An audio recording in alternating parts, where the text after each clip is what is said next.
Should be good, yeah. And then, any sense where Jonathan's at in his recovery? How close we get? Not really. Just again, as soon as he's ready, Rick will tell me, and I'll tell you, and he'll play. This has clearly been like kind of a tough injury to come back from. What nature of it, besides it being long term, kind of makes it difficult?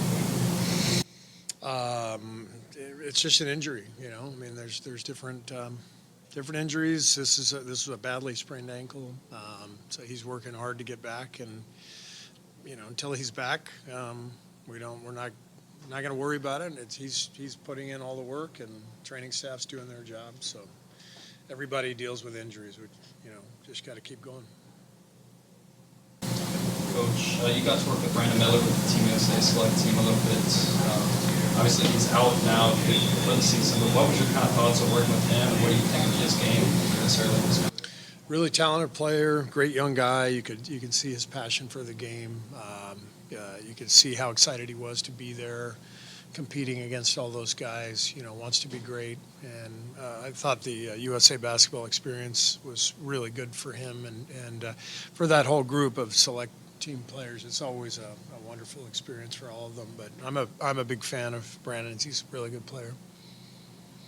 Hey, Coach, Shane Connuck from Charlotte Observer Hi. here. Just the job that Charles Lee has done with this Hornets team, first-year coach with new players and a young team, this group in Charlotte. Charles is a really good coach. You can see it, watching their games. They're always competing, and he does a really good job. When I watch their games, I see him run stuff that's really, really interesting and creative. And I know Charles a little bit. We were on a Basketball Without Borders trip to Egypt a couple summers ago, and just an awesome guy. I'm really happy for him that he has this job, and obviously tough go this year with the injuries, but he's a hell of a coach. He's in it for the long haul for sure. LaMelo Ball unavailable last week when you guys played. Can you talk about just what is like game planning for this team with him versus without him? Yeah, it changes everything. Just his ability to manipulate the pick and roll and shoot off the dribble, fadeaway threes. You don't expect them coming, and he's capable of getting really hot, and then that opens up the whole floor for everybody else. Always loved his ability to throw the ball ahead. That's what jumps off the page. When you're watching him, it's just he gets it. He immediately looks ahead, and that's the toughest thing for a defense to have to do is guard in transition. So he understands the game at a really deep level, and a fun player to watch. You're nearing the end of this, like 12 and 14 on the road.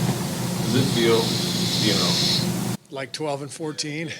It does. That's been quite a stretch, and the good news is we've come through it to this point pretty well. We need to finish up the trip well, and so tonight's big game, especially coming off that loss in Philadelphia. I mean, I know you'll probably just wait on statuses tomorrow to see how the guys feel. Yeah.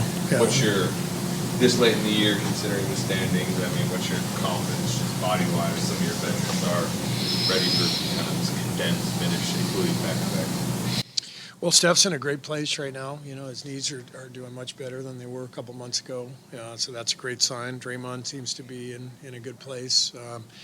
Obviously, with Jimmy the other night missing the game, who knows? We'll see how he comes out of tonight. And every game's different. You just don't know.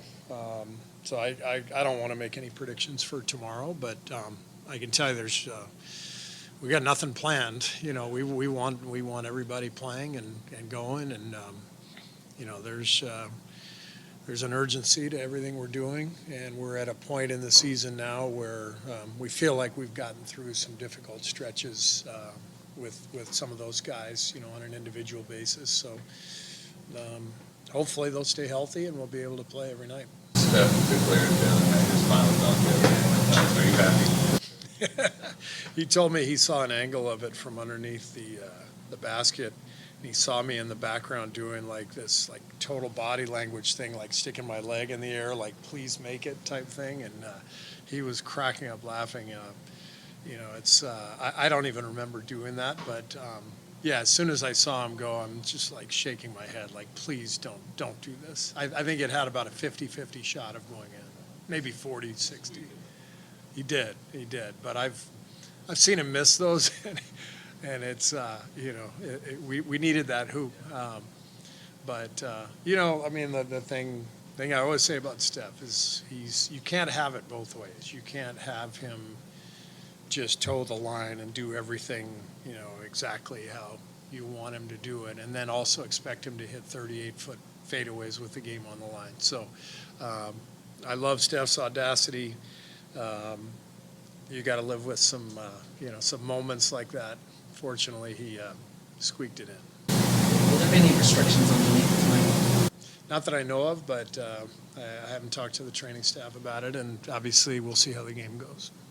Tracy's been out of the rotation for a while. Just how has you approached things being behind the scenes? What kind of things have you been working on to stay ready?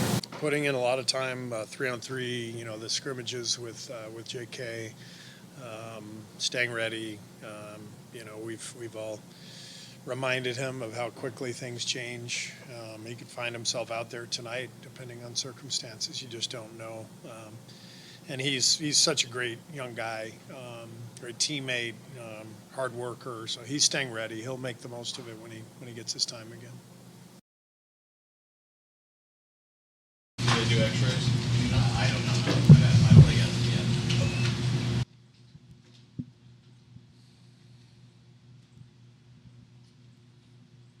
What'd you like about the game tonight? I like the way we responded in the late third, early fourth. We didn't have much rhythm to the game for most of the night, and we finally broke through. And wasn't pretty, but we did what we had to do, and important win, and now we move on. Move to sixth, obviously a long way to go, but how significant is it that you set the goal of 6 and then get there relatively quickly? Yeah, it's fantastic. But obviously everybody's bunched together, 5 teams within a game of each other or so. So we can't take too much time to celebrate. We got another game tomorrow, and we could very easily find ourselves in 9th tomorrow. I don't know. So we just got to keep going. How much different are you offensively when Buddy's hitting threes like that off the bench? Pajemski hit, I think, 4 or 5. Well, I mean, it's really a huge deal for us when we get Moses, Buddy, BP. When those guys are knocking down threes, it really does change everything. Other teams try to do everything to take Steph away. They were top locking him the entire night tonight, and playing off of Gary, Draymond, Loon. So yeah, we need other guys to step up and knock down some shots. I thought Buddy was his second half was fantastic. Can you just talk to Steph and Jimmy's fit thus far through the games that Jimmy has played? This morning when Steph was asked at shoot around about it, he said they're polar opposites. And that's what helps. Yeah. That's what works. Can you just discuss what you've seen as you implement it? I think they complement each other really well. Jimmy's a phenomenal all-around basketball player, two-way player. He's at his best when the ball is moving. I think we can do a better job of getting him involved by not letting the ball stick early in possessions. If he can get it on the backside of a possession, after it's moved 3 or 4 times, he's unstoppable on that drive, and he creates so much for his teammates. I thought the first half it was catch and hold. He wasn't engaged, he wasn't involved, and that's on us as a team. We have to play with ball movement and flow and rhythm, and so it's still a work in progress. But I love Jimmy's fit here. I think he's perfect next to Steph and Dre, and it's showing. Obviously, I think we're 8-1 since we got him with him in the lineup. That's not by accident. Did you get a technical for you're just upset about a non-travel call? Yeah. I mean, I don't understand why we're not teaching our officials to call travel in this league. They do a great job. They work their tails off. They communicate well. But I see 5-6 travels a game that aren't called. we had 4 ourselves in Philadelphia. None of them were called. It's a problem when there's like 100 fans in the stands and every coach on the sidelines. When I'm watching film, and it's like everybody's doing that. So everyone's seeing it. So we're clearly not teaching as a league our officials to look at the feet, and I've made that clear to the league. Maybe I'll hear back from them after these comments, but for the good of the game, the entire game is based on footwork, and for the good of the game, we need to enforce traveling violations, and we're not doing it, and I don't understand why.